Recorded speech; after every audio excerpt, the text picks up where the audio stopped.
नमस्कार दोस्तों, मैं हूँ आरती प्रजापति यूट्यूब चैनल पर आप सभी का हार्दिक स्वागत करती हूँ। दोस्तों, आज के इस वीडियो में हम जानने वाले हैं कि पीएचडी एडमिशन की नोटिफिकेशन आई हुई है और कहाँ से आई हुई है, तो वो मैं बता देना चाहती हूँ आप लोगों को। तो गुजरात से आई हुई है और गुजरात की माना जाता है कि टॉप 10 यूनिवर्सिटी में से ये यूनिवर्सिटी है, बहुत ही अच्छी यूनिवर्सिटी मानी जाती है। ओके, तो उस यूनिवर्सिटी का नाम है सौराष्ट्र यूनिवर्सिटी। चले चलते हैं उसकी जो ऑफिशियल वेबसाइट है वहाँ पर और जानते हैं किस तरीके से आपको पीएचडी का फॉर्म फिल करना है, क्या उसका स्ट्रक्चर है, किस तरीके की एग्जाम होगी, कितने मार्क्स होंगे उसके और कितने क्वेश्चंस होंगे पेपर के। ओके, तो ये सारी एंट्रेंस एग्जाम के रिलेटेड सारी बातें वहाँ पर हम जानते हैं। तो सबसे पहले हम चलते हैं सौराष्ट्र यूनिवर्सिटी की वेबसाइट पर। मैं यहाँ पर डायरेक्टली सौराष्ट्र यूनिवर्सिटी लिख रही हूँ।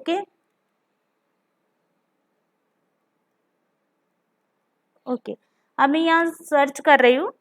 तो आपको ऑफिशियल वेबसाइट पर जाना होगा। तो यहाँ पर जब भी सौराष्ट्र यूनिवर्सिटी लिखेंगे तो पहली ही वेबसाइट आपको दिखने को मिलेगी और वहाँ पर यहाँ पर देखो लिखा हुआ दिख रहा है कि www.saurashtrauniversity.edu। ओके, तो यहाँ पर हम चलते हैं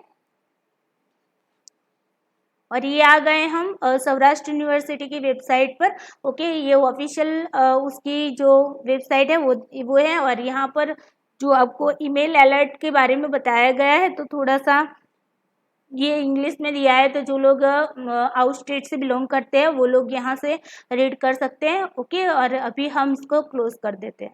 चलिए अब देखते हैं कहाँ से आपको पीएचडी की नोटिफिकेशन देखने को मिलेगी। तो यहाँ पर भी, यहाँ पर आप देख रहे हैं वहीं पर आपको देखने को मिलेगी। ओके,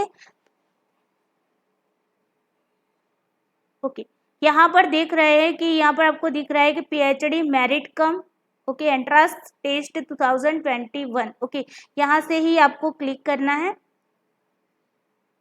जैसे ही आप यहाँ पर क्लिक करते हैं तो दूसरा पेज ओपन हो जाएगा और यहाँ पर देखिए PhD merit cum entrance test 2021। Okay, उसकी यहाँ पर नोटिफिकेशन दी हुई है। देखिए सबसे पहले जान लेते हैं कि ऑनलाइन रजिस्ट्रेशन स्टार्ट कब हुए। तो आज से ही दोस्तों स्टार्ट हुआ है और 12:30 बजे से स्टार्ट हुआ है। ओके, और लास्ट डेट उसकी है 21 सितंबर 2021 है। ओके, रात को 11:59 तक आप उसको फॉर्म को फिल कर सकते हो। ओके, तो यहाँ पर आपको दिए हुए 9 से यानी कि आज की डेट से स्टार्ट हुए फॉर्म। लास्ट डेट आप याद रखिएगा क्योंकि बहुत सारे बच्चे ऐसे होते हैं जिन लोगों को पता नहीं होता है, लास्ट डेट चली जाती है और फिर पूछते हैं कि मैम एग्जाम की जो फॉर्म फिल करने की डेट चली गई या है। ओके, तो यहाँ पर देख लीजिए 21 सितंबर 2021 है। ओके, और उसके बाद देखिए expected date of entrance test. तो यहाँ पर एंट्रेंस टेस्ट की भी डेट दी हुई है। तो आपकी टेस्ट होगी अक्टूबर में है और 9 और 10 अक्टूबर, इन 2 दिनों में आपकी ये एग्ज़ाम होने वाली है। ओके, 2 दिनों में यहाँ पर एग्ज़ाम कंडक्ट करवाई जाती है। आधे सब्जेक्ट की एक दिन होती है, दूसरे थोड़े से जो बच्चे होते हैं वो सारे सब्जेक्ट की दूसरे दिन होती है। ओके, तो इस तरीके से यहाँ पर 2 दिन ये एग्ज़ाम चलने वाली है। ओके, तो अलग अलग सब्जेक्ट हैं और बहुत बड़ी यूनिवर्सिटी है, तो यहाँ पर बहुत सारे सब्जेक्ट भी होते हैं, तो उसी की वजह से यहाँ पर 2 दिन रखा जाता है। ओके, तो देखिए एग्ज़ाम की डेट दी गई है यहाँ पर, अक्टूबर में आपके एग्ज़ाम है। आई होप आपकी जो यूजीसी नेट की एग्ज़ाम भी अक्टूबर में है, 6 से लेकर आपकी वहाँ पर स्टार्ट हो रही। लेकिन यहाँ पर आपको वो एग्ज़ाम बीच में नहीं आएगी क्योंकि यूजीसी नेट की जो एग्ज़ाम है वो 6 से लेकर 8 तक है और उसके बाद बीच में गैप दिया हुआ है। ओके, तो यहाँ पर बीच में जो गैप है उसी गैप में यहाँ पर एग्ज़ाम रखी गई है। ओके, तो ये बहुत अच्छी सी बात है। अब देखिए चलते हैं, रजिस्ट्रेशन लिंक पर क्लिक करना है हमें, वहां पर जाकर हम यहाँ पर क्लिक करेंगे।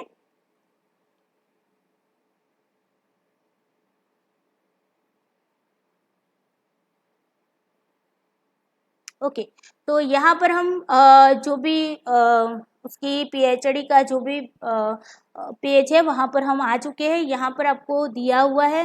ओके, अब यहाँ पर आपको क्या करना है, वहाँ पर आपने क्लिक किया, उसके बाद देखिए यहाँ पर आपको अप्लाई नाउ दिया है। ओके, अभी हम अप्लाई नाउ पर नहीं जाएंगे, अभी हम सारी डिटेल्स है वो मैं आपको पहले बता देती हूँ और उसके बाद हम अप्लाई कैसे करना है उसके बारे में बताऊँगी, क्योंकि बच्चे बाद में पूछते रहते हैं कि मैम सिलेबस कहाँ से देखना है, वैकेंसी कहाँ से देखनी है ना। तो सारी की सारी डिटेल्स यहाँ पर दी हुई है। तो सबसे पहले सिलेबस कहाँ से देखना है तो यहाँ पर आपको सिलेबस दिया हुआ है, तो यहाँ पर आप अपने सब्जेक्ट का सिलेबस डाउनलोड कर सकते हैं।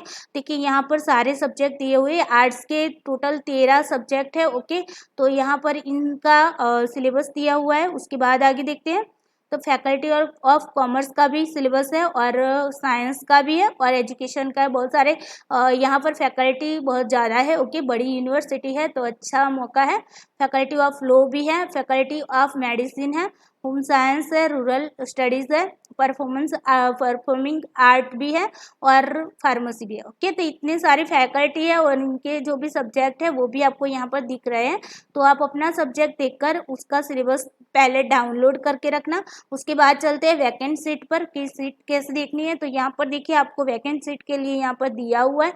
अब यहाँ पर दोस्तों क्या है पता है, यहाँ पर आपको ईमेल आईडी डालनी होगी। जैसे कि मान लीजिए मेरा साइकोलॉजी सब्जेक्ट है तो मुझे यहाँ से वैकेंट सीट जाननी है, तो मैं इस पर जब भी क्लिक करूँगी ना तो यहाँ पर मुझे क्या करना पड़ेगा, यहाँ पर मुझे मेरा ईमेल आईडी यानी कि मुझे यहाँ पर मेल डालना पड़ेगा। ओके, यहाँ पर मुझे मेल के थ्रू जो भी वैकेंट सीट है वो जाननी पड़ेगी। ओके, तो ये थोड़ा सा आप लोग देख लीजिएगा, शायद यहाँ से हो सकता है तो देख लेते हैं। चलिए, ओके, तो यहाँ पर दिख रही है, सॉरी आगे हमने जो देखा था उसके बारे में थोड़ा सा फिर से देख लेते हैं। देखिए यहाँ पर मैं बता देती हूँ फिर से। ओके, मुझे लगा ईमेल आईडी तो वो आपका ना वहाँ पर थोड़ा सा, ओके, यहाँ पर वैकेंट सीट पर थे ना हम। चलिए, नेटवर्क थोड़ा सा स्लो है। ओके, कोई बात नहीं। यहाँ पर ईमेल आईडी वो जो भी फैकल्टी है ना, जो भी विभाग है, डिपार्टमेंट है, उसकी यहाँ पर ईमेल आईडी दी हुई है। कोई इश्यू होता है तो आपको इस ईमेल आईडी पर क्या करना है, मेल करना है। ओके, इसके लिए है, मुझे लगा कि यहाँ से आपको डाउनलोड करना होगा तो थोड़ी सी माफ़ी चाहती हूँ। यहाँ पर आपको वैकेंट सीट देखनी है तो जो भी आपका सब्जेक्ट का नाम लिखा हुआ है ना वहाँ पर जाकर आपको क्या करना है, क्लिक करना है। जैसे साइकोलॉजी पर मैं अभी क्लिक कर रही हूँ। ओके, तो यहाँ पर देख लीजिए, यहाँ पर मुझे दिख रहा है, देखिए JB परमार सर से के पास 2 सीट है, CB जाडेजा के पास 3 सीट है और देखिए RG परमार सर के पास 1 सीट है। तो यहाँ पर टोटल मिलाकर देखो साइकोलॉजी वालों की टोटल 6 सीट है। ओके, तो ये आपकी PhD जो भी PhD की वैकेंट सीट है इस तरीके से आप देख सकेंगे। ओके, हर एक सब्जेक्ट में आप देख सकते हैं। जैसे कि मैं यहाँ पर थोड़ा सा इकोनॉमिक्स में भी दिखा रही हूँ तो बहुत ज़्यादा सीट है इकोनॉमिक्स के अंदर, तो देख रहे हैं आप। तो ओके, इस तरीके से आपको वैकेंट सीट देखने को मिलेगी। उसके बाद देखते हैं गाइड के बारे में, तो कौन कौन से गाइड्स है। तो यहाँ पर देखिए हर एक सब्जेक्ट में जो भी गाइड्स है उनके पास कौन सी सीट है वो भी यहाँ पर आपको दिखने को मिल रही है। ओके, तो हर एक सब्जेक्ट के जो गाइड है उनके नाम के सामने उनके पास कितनी सीट है वो भी यहाँ पर दिया हुआ है, बहुत ही अच्छे से यहाँ पर दिया हुआ है। जैसे कि साइकोलॉजी का हमने देखा था अभी वैकेंट सीट में, वो ही यहाँ पर आपको देखने को मिल रहा है। ओके, ये थी वैकेंट सीट की बात। उसके बाद गाइड की बात। ओके, उसके बाद प्रीवियस स्टूडेंट्स की भी यहाँ पर डिटेल्स दी हुई है। ओके, जो आगे के अगर प्रीवियस स्टूडेंट है, ओके, जिन लोगों ने एग्ज़ाम क्लियर की है तो उन लोगों के लिए शायद ये हो सकता है। ओके, इसके बारे में मुझे थोड़ी सी जानकारी नहीं है लेकिन फिर भी मैं यहाँ पर आपको बता रही हूँ कि प्रीवियस स्टूडेंट्स के बारे में यहाँ पर दिया हुआ है रजिस्ट्रेशन करने के लिए। ओके, उसके बाद देखिए अप्लाई नाउ पर अब चलते हैं और हमें यहाँ पर अप्लाई करना है, कैसे करना है उसके बारे में थोड़ा सा देख लेते हैं। और यहाँ पर जो भी आपको दी है, सूचनाएं दी है एग्ज़ाम के रिलेटेड, उसको हम पहले देख लेते हैं।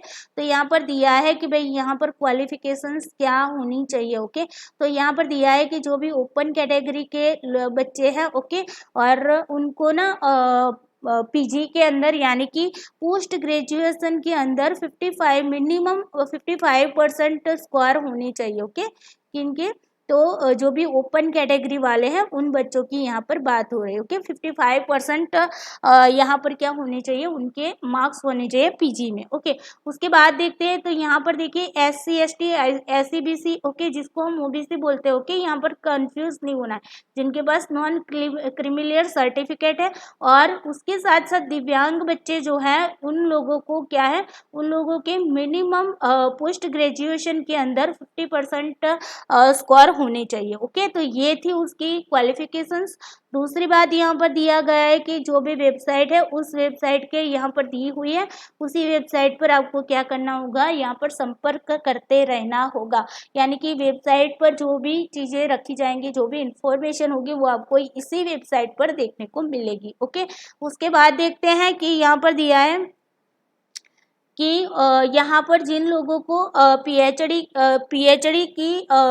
के अंदर एडमिशन लेना है उन लोगों को यहाँ पर एंट्रेंस एग्ज़ाम देनी कंपलसरी है। ओके, ये यहाँ पर बताया गया है। उसके बाद देखते हैं कि यहाँ पर दिया है कि यूजीसी नेट है, यूजीसी या फिर जेआरएफ है, यूजीसी सीसर। ओके, जो साइंस वाले बच्चे हैं उनकी यूजीसी सीसर की एग्ज़ाम होती है। ओके, और जो आर्ट्स और कॉमर्स वाले बच्चे होते हैं उनको यूजीसी नेट की एग्ज़ाम होती है। ओके, उसके अलावा देखते हैं स्लेट की एग्ज़ाम है जिसको हम सेट की एग्ज़ाम भी बोलते हैं। गेट वाले या फिर जीपेट वाले या टीचर फेलोशिप होल्डर्स जो होते हैं और एमफिल वाले होते हैं, तो उन लोगों को उन लोगों ने अगर देखो एग्ज़ाम पास की हुई है तो वो लोग उनको भी ये एग्ज़ाम देनी होगी। ओके, तो इनको भी भाई देखो यहाँ पर यूजीसी नेट वालों को भी यहाँ पर क्या है, यूजीसी नेट हो या यूजीसी सीसर हो या स्लेट हो, गेट हो, जीपैट हो, टीचर फेलोशिप होल्डर हो, तो उन लोगों को भी यहाँ पर क्या करना है, यहाँ पर एग्ज़ाम देनी है, एंट्रेंस एग्ज़ाम देनी कंपलसरी है सबके लिए। ओके, ये बताया गया है। उसके बाद देखो 50% स्कोर आपको लाने हैं। ओके, यहाँ पर दिया है कि मेरिट जो होता है आपका, जो भी मेरिट बनेगा एग्ज़ाम का, तो वो 50% मिनिमम आपके होने चाहिए। ओके, और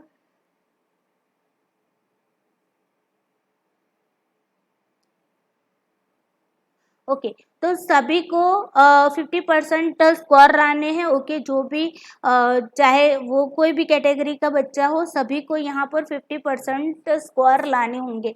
यानी कि आपके 100 मार्क्स का पेपर होता है तो उनमें से 50 मार्क्स यहाँ पर क्या होता है, आपको लाना होता है। 50% स्कोर यहाँ पर आपको लाना होगा। ओके, उसके बाद यहाँ पर बताया गया है कि ओके, यहाँ पर डीआरसी की जो लोग क्वालिफाई हुए हैं उन लोगों को यहाँ पर डीआरसी की प्रोसेस में उपस्थित रहना कंपलसरी है। ऐसा नहीं कि भाई चलो अभी कोरोना है या फिर कोई बारिश का मौसम है तो हम वहाँ पर नहीं जा पाएंगे, ऐसा नहीं है। यहाँ पर आपको कंपलसरी जाना होगा डीआरसी के लिए, जिनको हम आरएसी भी बोलते हैं। ओके, तो यहाँ पर डीआरसी की प्रोसेस में आपको कंपलसरी उपस्थित रहना होगा, जो भी लोग क्वालिफाई होंगे उन लोगों को। ओके, उसके बाद यहाँ पर जिन लोगों के पास लाइफ टाइम एलिजिबिलिटी जो सर्टिफिकेट है, यहाँ पर एक बात अच्छी है कि अगर आपने एक बार एग्ज़ाम पास की हुई है ना तो आपको दूसरी बार एग्ज़ाम को पास करने की ज़रूरत नहीं पड़ती है।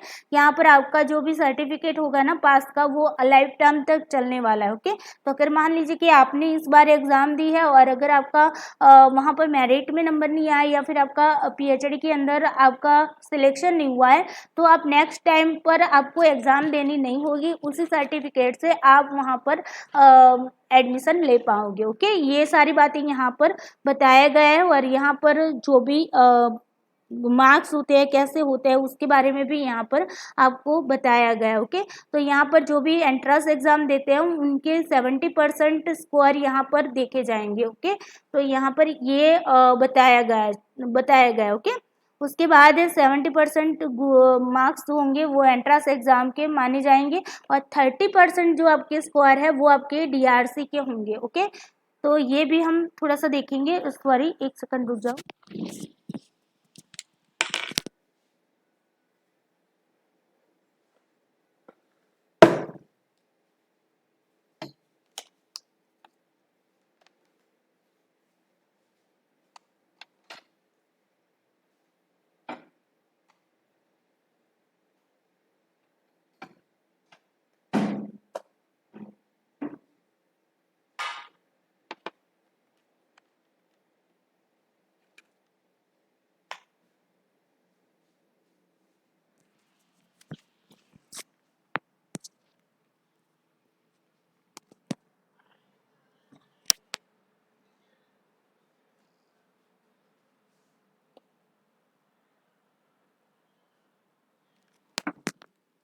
ओके, सॉरी, चलो अब आगे देखते हैं थोड़ा सा इसको कि ये जो परीक्षा का जो हॉल टिकट है वो भी आपको यहाँ पर दी हुई वेबसाइट पर से आप 9 सितंबर से 9 हाँ ओके यहाँ पर ओके हाँ जो यहाँ पर सॉरी तो देखिए यहाँ पर क्या दिया गया है कि भाई जो भी वेबसाइट है वहाँ से आप ना फॉर्म अपना 9 सितंबर से लेकर आप यहाँ पर 21 सितंबर तक यहाँ पर फॉर्म भर सकेंगे। ओके उसके बाद देखते हैं कि यहाँ पर आप एक ही सब्जेक्ट में फॉर्म फिल कर सकेंगे। ओके एक से ज़्यादा सब्जेक्ट में आप यहाँ पर फॉर्म नहीं फिल कर सकेंगे।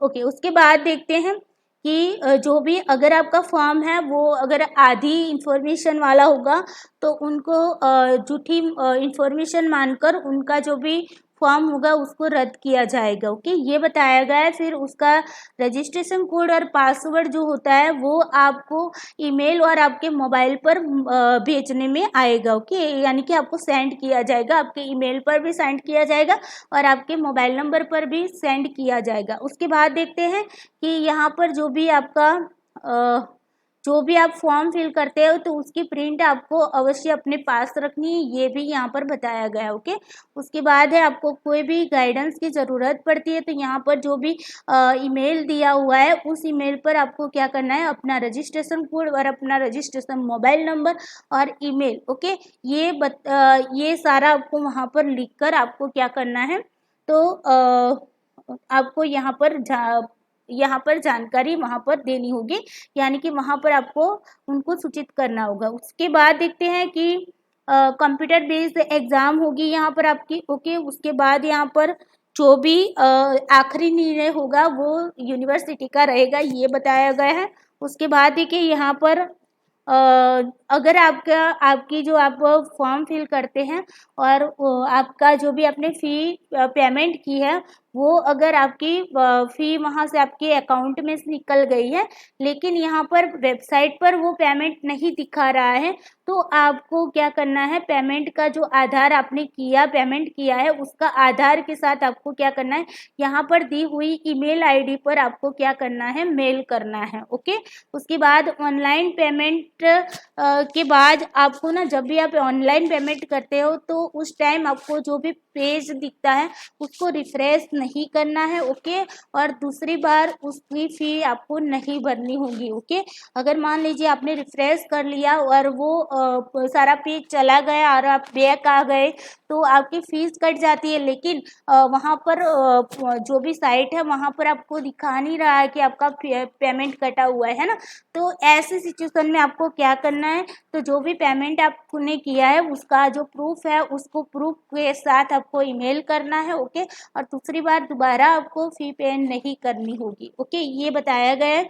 उसके बाद जो भी एग्ज़ाम है एंट्रेंस एग्ज़ाम का जो सिलेबस है वो वेबसाइट पर अवेलेबल है, वो मैंने आपको बता दिया कहाँ से आपको सिलेबस डाउनलोड करना है। ओके उसके बाद यहाँ पर दिया हुआ है कि एग्ज़ाम की डेट जो है वो आपकी 9 अक्टूबर और 10 अक्टूबर को रहेगी। ओके यहाँ पर आपका जो भी सीट नंबर है और एग्ज़ाम का जो प्लेस है ओके वो सारी आपको इन्फॉर्मेशन इस वेबसाइट पर ही बताई जाएगी। ओके ये यहाँ पर बताया गया है। उसके बाद देखिए कि जो भी ज़रूरी डॉक्यूमेंट्स होते हैं वो आपको पीडीएफ फॉर्मेट में अपलोड हो सके ऐसी यहाँ पर 1 MB से यहाँ पर कम होने चाहिए। जो भी ज़रूरी डॉक्यूमेंट्स होंगे वो आपको यहाँ पर अपलोड करने होंगे। ओके तो वो जो डॉक्यूमेंट अपलोड करने हैं उसकी साइज यहाँ पर बताया गया है कि 1 MB से कम होनी चाहिए। ओके उसके बाद जो भी आपका एप्लीकेशन फॉर्म है और आपकी हॉल टिकट है वो आपके पास हार्ड कॉपी में आपको रखना है। ओके उसके बाद आगे देखते हैं। थोड़ा सा दोस्तों गुजराती में है तो उसको ट्रांसलेट करने में थोड़ा सा देर लग जाता है। ओके कोई बात नहीं। यहाँ पर ये हमने 22 नंबर का पढ़ लिया। अब 23 नंबर वाला क्या बोल रहा है वे कि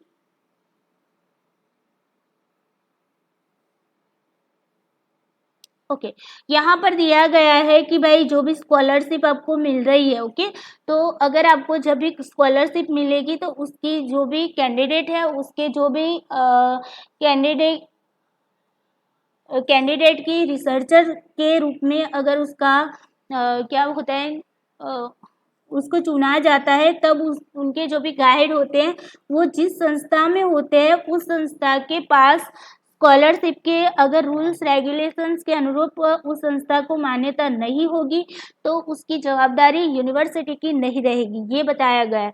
उसके बाद है यहाँ पर पीएचडी प्रवेश जो एंट्रेंस एग्जाम है उसकी फीस दी है, तो यहाँ पर आपको 500 रुपीज़ फीस है, ओके। और फीस वापस आपको लौटाई नहीं जाएगी, यानी कि आपको दोबारा 2 बार प्रोसेस नहीं करनी। एक बार अगर प्रोसेस करते हो, अगर फेल होता है तो ईमेल कर दो यूनिवर्सिटी को, उसका रिप्लाई जब तक नहीं आता है तब तक आप दोबारा फीस पे नहीं करनी है, ओके। अगर दोबारा फीस पे कर ली तो यहाँ पर से आपको फीस वापस नहीं मिलेगी, ये यहाँ पर बताया गया है। और यहाँ पर दिया गया है कि फॉर्म फिल करते समय सौराष्ट्र यूनिवर्सिटी के रेगुलर सिलेबस के जो भी स्टूडेंट हैं, ओके, पीजी के जो जिन्होंने 2010 और उसके बाद उन्होंने एडमिशन लिया है, उनको अपनी मार्कशीट में जो भी एनरोलमेंट या रजिस्ट्रेशन एनलिस्टमेंट नंबर जो होता है उसको उनको क्या करना होगा, उनको यहाँ पर एंटर करना होगा, ओके। उसके बाद बताया गया है कि एक्सटर्नल जो भी स्टूडेंट होते हैं जो 2016 और उसके बाद में जिन लोगों ने एडमिशन लिया हुआ है उन लोगों को मार्कशीट के अंदर रजिस्ट्रेशन नंबर जो है उसको एंटर करना होगा, ओके। और जो भी अदर यूनिवर्सिटी के जो भी स्टूडेंट है उनके लिए ये उनको पूरा का पूरा फॉर्म फिल करना है, ओके। तो पहले हमने जो प्रीवियस स्टूडेंट के बारे में जो फॉर्म खोला था ना, तो उनमें ये उन लोगों के लिए है, और अदर स्टूडेंट जो है अदर यूनिवर्सिटी के उन लोगों को ये सारे जो भी रूल्स है वो लागू नहीं होते हैं एनरोलमेंट नंबर वाले, ओके। और यहाँ पर उनको पूरा का पूरा फॉर्म फिल करना है, ओके। अब देखिए उसका जो भी एग्जाम एंट्रेंस एग्जाम है उसका पासिंग लेवल कितना है, पासिंग का जो नॉर्म्स है वो कितने हैं, तो यहाँ पर आपको दिए गए जनरल कैटेगरी वालों को 50% स्कोर लाने हैं, और यहाँ पर और दिया गया है कि भाई आपको जो भी SC ST SC BC और जो भी PH यानी कि दिव्यांग बच्चे हैं उन लोगों को 45% मिनिमम स्कोर लाने होंगे, ओके। और यहाँ पर दूसरा एक और भी बताया गया कि फिर से यहाँ पर इवेल्यूशन नहीं हो, रीअसेसमेंट नहीं हो सकेगा, रीचेकिंग यहाँ पर कोई भी एग्जाम आपका जो पेपर है वो नहीं हो सकेगा, ओके। यहाँ पर साफ साफ लिखा गया है। उसके बाद देखते हैं कि जो भी आपका प्रश्न पत्र है उसका फॉर्म क्या है, उसका फार्मूला कैसा है, ओके। तो यहाँ पर देख लेते हैं कि आपका जो पेपर होगा वो 100 मार्क्स का होगा, और उसके अंदर 100 क्वेश्चंस रहने वाले हैं, और उनमें से हर एक प्रश्न के 1 मार्क्स होंगे, ओके। और यहाँ पर जो भी क्वेश्चंस होंगे वो आपके MCQs बेस होंगे, और 100 में से 50 क्वेश्चंस जो है वो आपके रिसर्च मैथडोलॉजी के होंगे। यहाँ पर सिलेबस भी आपको यहाँ पर दिया हुआ है कि भाई रिसर्च मैथडोलॉजी आपका 50 क्वेश्चंस आपके क्या हो गया, रिसर्च मैथडोलॉजी होगा, और 50 क्वेश्चंस आपके क्या होंगे, आपके सब्जेक्ट के होंगे। अब आप लोगों को पता चल गया होगा ना कि मैम रिसर्च को इतना डीपली क्यों पढ़ा रही है, क्योंकि PhD में जब आपको एडमिशन लेना है तो 50% आपका रिसर्च आता है। अगर आपने डीपली नहीं पढ़ा है तो यहीं से आपका लॉस हो जाएगा। अगर मान लीजिए तो रिसर्च बहुत इजी सब्जेक्ट है, आपके सब्जेक्ट से बहुत ज़्यादा इजी है ना, तो इसीलिए इसको डीपली पढ़ना जरूरी है। तो अगर आपने डीपली पढ़ा होगा तो यहीं से आप अच्छे से स्कोर बना सकते हो, ओके। तो आई होप आपको समझ में आ गया होगा कि रिसर्च इतना डीपली क्यों पढ़ा रही हूँ, ओके। यहाँ पर नेगेटिव मार्किंग नहीं है, और यहाँ पर एग्जाम का जो टाइम है वो 120 मिनट का यानी कि 2 घंटे का आपका टाइम रहेगा, ओके। और ये एग्जाम आपकी कंप्यूटर बेस्ड है, ये भी याद रखिएगा, ओके। यहाँ पर आपकी गुजराती, हिंदी और इंग्लिश विषय संबंधित जो भी है वो उनकी भाषा में ही एग्जाम होंगी, यानी कि गुजराती वाले होंगी उनकी एग्जाम गुजराती में होंगी, हिंदी वालों की हिंदी में होगी, इंग्लिश वालों की इंग्लिश में होंगी, ओके। और जो भी साइंस वाले बच्चे हैं उनकी साइंस है, मैनेजमेंट और फार्मेसी वाले जो बच्चे हैं उनका प्रश्न पत्र जो है वो ओनली इंग्लिश मीडियम में ही आएगा, और बाकी के जो भी सब्जेक्ट वाले बच्चे हैं उनके इंग्लिश और गुजराती 2 लैंग्वेज में यहाँ पर आपका पेपर आएगा। आएगा। ओके, यहाँ पर DRC के टाइम पर कौन कौन से आपको डॉक्यूमेंट्स लेकर जाने हैं, और वो भी स्वप्रमाणित नकल के साथ लेकर जाना है। ओके, अपनी सिग्नेचर जो भी आप जेरोक्स करवाते हैं तो उसके नीचे आपका सिग्नेचर होना चाहिए। ओके, उसके साथ आपको ये सारे डॉक्यूमेंट्स लेकर जाने हैं। डॉक्यूमेंट्स भी बता रही हूँ, जो EWS वाले बच्चे हैं उनको EWS का सर्टिफिकेट ले जाना है।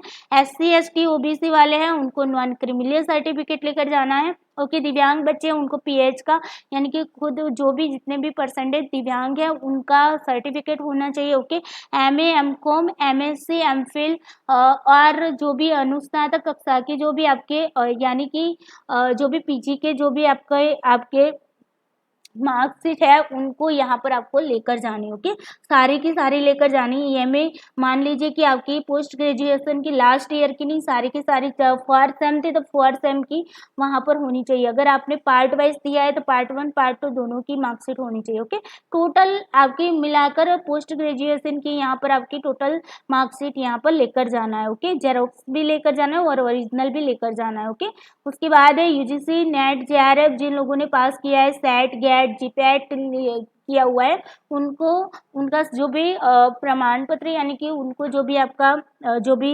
नेट का या फिर आपका GSET का जो भी सर्टिफिकेट है उसको लेकर जाना है। ओके, और साथ में एक आधार कार्ड भी अपना लेकर जाना है। तो ये सारी की सारी इन्फॉर्मेशन मैंने आप लोगों को बता दी है। अगर आपको कोई भी क्वेरी रहती है तो यहाँ पर ईमेल ID दी हुई है, उस पर आपको ईमेल करके चेक करवाना। ओके, यहाँ पर आपको दिया हुआ है फर्स्ट अमेंडमेंट डेट है वो 27/8/2008। तो यहाँ पर सर्टिफिकेट्स की और MPhil PhD के रेगुलेशंस की बात यहाँ पर दी हुई है, तो वो भी आप अपनी तरफ से देख लीजिएगा। अब बात करते हैं कि रजिस्ट्रेशन कैसे करना है। तो यहाँ पर स्टेप्स आपको दिए हैं। पहला स्टेप आपका होगा ऑनलाइन रजिस्ट्रेशन का, दूसरा होगा वेरिफिकेशन ऑफ ईमेल एड्रेस का है। ओके, आपको ईमेल एड्रेस भी क्या करना है, वेरिफिकेशन करना है। उसके बाद पेमेंट करना है। फीस कितनी है, सबके लिए 500 रुपीज़ है। ओके, और उसके बाद आपको एप्लीकेशन फॉर्म फिल करना है। उसके बाद आपको जो भी डॉक्यूमेंट्स वहाँ पर मांगेंगे उस डॉक्यूमेंट को आपको अपलोड करना है, और उसके बाद आपको क्या करना है, प्रिंट निकालना है एप्लीकेशन का। ये सारी डिटेल्स आपको दे दी। अब आपको क्या करना है रजिस्ट्रेशन के लिए, तो यहाँ पर आपको एक बॉक्स सा दिख रहा है, वहाँ पर क्लिक करना है और उसके बाद प्रोसेस फॉर रजिस्ट्रेशन के लिए क्लिक कर देना है। ओके,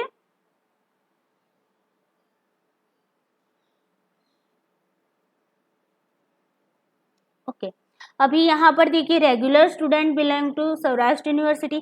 अगर जो भी बच्चे रेगुलर स्टूडेंट है सौराष्ट्र यूनिवर्सिटी से तो वो लोग यहाँ पर क्लिक करेंगे। अगर एक्सटर्नल स्टूडेंट है सौराष्ट्र यूनिवर्सिटी से तो वो लोग यहाँ पर क्लिक करेंगे। यहाँ पर एक बार हम क्लिक करके भी देख लेते हैं थोड़ा सा भाई। ओके, यहाँ पर नेक्स्ट करोगे तो यहाँ पर देख लो भाई, जो भी रेगुलर स्टूडेंट है सौराष्ट्र यूनिवर्सिटी के, तो उनको वहाँ पर बताया गया था कि 2010 और उसके बाद के जो भी स्टूडेंट है उनको एनरोलमेंट उनकी मार्कशीट के अंदर एनरोलमेंट नंबर, एनलिस्टमेंट नंबर और रजिस्ट्रेशन नंबर दिया होगा, उसको यहाँ पर देना है और फिर कुछ नहीं करना है, सबमिट करना है। ओके, ये था उनकी प्रोसेस। उसके बाद देखते हैं एक्सटर्नल स्टूडेंट है अगर सौराष्ट्र यूनिवर्सिटी से तो वो लोग भी यहाँ पर क्लिक करके नेक्स्ट करेंगे, और उसके बाद यहाँ पर नेक्स्ट करते ही देखते हैं क्या खुलता है। ओके, उनको 2016 या उसके बाद के जो भी एक्सटर्नल स्टूडेंट है उनको क्या करना है, एनरोलमेंट नंबर जो यहाँ पर रजिस्ट्रेशन नंबर या फिर एनलिस्टमेंट नंबर होगा उनकी मार्कशीट के अंदर वो डालकर यहाँ पर सबमिट करना है। ओके, तो ये हो गई उन लोगों के लिए बात। अब उसके अलावा के जो भी आगे के जो भी स्टूडेंट हैं और अदर यूनिवर्सिटी के जो भी स्टूडेंट हैं उनके लिए ये तीसरा वाला ऑप्शन है। ओके, ये दोनों सौराष्ट्र यूनिवर्सिटी से बिलोंग करने वाले बच्चे के लिए है। ओके, और उसमें भी देखो रेगुलर में भी कौन से कि 2010 और उसके बाद के जो भी स्टूडेंट है उनके लिए, एक्सटर्नल में 2016 और उसके बाद के जो भी बच्चे हैं उनके लिए। ओके, बाकी के जो भी लोग हैं उनको तीसरे ऑप्शन पर क्लिक करना है, ध्यान से देख लीजिए, और उसके बाद आपको नेक्स्ट करना है। ओके, अब यहाँ पर आपका रजिस्ट्रेशन फॉर्म खुल गया है। मैं आपको पूरा फॉर्म फिल करके नहीं बता सकती। ओके, क्योंकि मुझे फॉर्म फिल नहीं करना है, तो मेरे पास किसका डाटा नहीं है फॉर्म फिल करने के लिए, तो मैं यहाँ से आपको थोड़ी सी जानकारी दे देती हूँ। आगे की प्रोसेस आप लोगों को अपने खुद से करनी होगी। ओके, तो यहाँ पर देखिए सरनेम दिया है और उसके बाद आपका नेम दिया है, उसके बाद आपका फादर मदर या हस्बैंड का नेम दिया है, उसके बाद आपको मोबाइल नंबर वही देना दोस्तों जो आपका चालू में। ओके, ऐसा नहीं कि भाई बंद जो मोबाइल नंबर है उसको दे दो, उसको दे देंगे ना तो आपको मेल भी नहीं मिलेगा, मैसेज भी नहीं मिलेगा। ओके, तो मोबाइल नंबर जो आपका चालू है उसी को यहाँ पर लिखना, ताकि वो लोग आपको इन्फॉर्म कर सके कोई भी जानकारी हो उसको। ओके, उसके बाद देखिए व्हाट्सएप नंबर यहाँ पर दिया हुआ है। ओके, तो यहाँ पर व्हाट्सएप नंबर भी आपको लिखना है और उसके बाद ईमेल आईडी भी कंपलसरी लिखनी है। ओके, मोबाइल नंबर और ईमेल आईडी तो सबके पास होती है, तो वो आप लोग श्योरली लिखिएगा। उसके बाद यहाँ पर आपका सब्जेक्ट है, जो भी आपका सब्जेक्ट होगा उसको आपको क्या करना है, यहाँ से सिलेक्ट करना है। उसके बाद देखिए उसके बाद यहाँ पर जो भी आपका सब्जेक्ट होगा उनको लिख लेना। ओके, उसके बाद देखिए यहाँ पर आपको फोटो चूज करना है, यानी कि यहाँ पर आप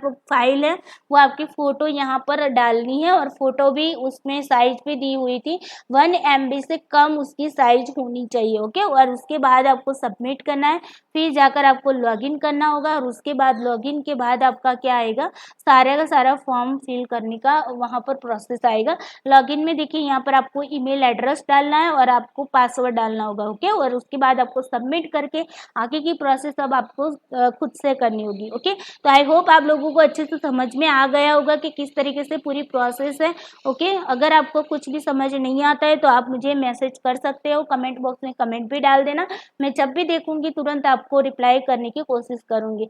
तो सबको ये यूनिवर्सिटी में PhD एंट्रेंस एग्जाम के लिए मेरी ओर से अभी से बेस्ट ऑफ लक है, और आप लोग अच्छे से प्रिपरेशन करें और आप लोगों को PhD में एडमिशन मिल जाए, ऐसी शुभकामनाएं भी साथ में देती हूँ। तो चलिए दोस्तों, आज के लिए इतना ही। Thank you so much.